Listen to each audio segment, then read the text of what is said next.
We imagine a future, and our imaginings horrify us. In the case of this film, I wrote the script in the first person. It's the only time I've done that. It made it clear to anyone who read the script that we're on this ride with Oppenheimer. It was very unusual. It took me a minute to actually comprehend. And then I realized, oh, that's a huge responsibility. I don't know if we can be trusted, but I know the Nazis can't. Cillian playing Oppenheimer was the centerpiece of the film, but I knew that he was going to need the most extraordinary ensemble around him. Let's go recruit some scientists. If Chris Nolan calls you and says that he'd like to meet with you, you're like, I don't care what it is. You'd be mad to say no. I feel like that's probably everybody's answer with this.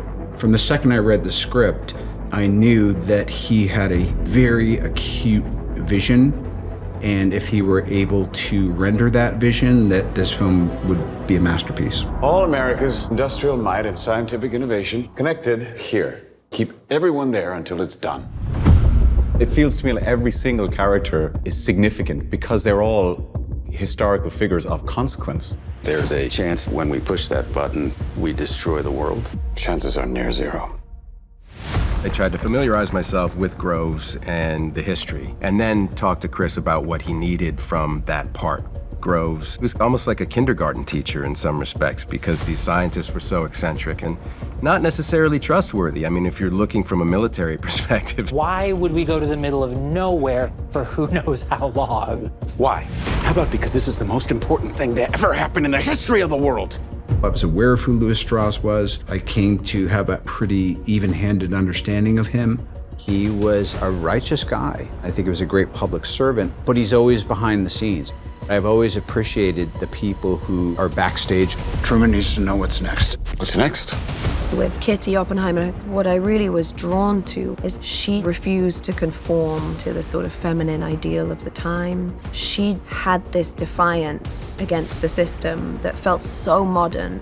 Jean Tatlock was blunt, knew what she wants, but at no point is she ever punished for that, and especially not by Oppenheimer. Theory will take you only so far.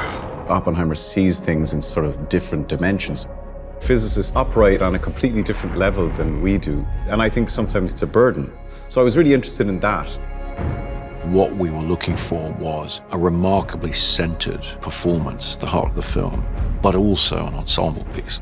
I was there on set every day, surrounded by a team of actors who knew more than I did about what was going on from their point of view. And that's what you're really looking for as a director.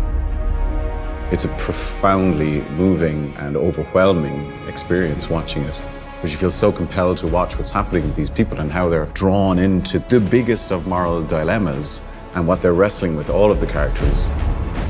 With the sound design and the score and the emotionality of it, this is not a film, this is an experience. When I saw it in its finished form, I was kind of like, wow, yeah, that's what we were hoping this could be. The world will remember this day.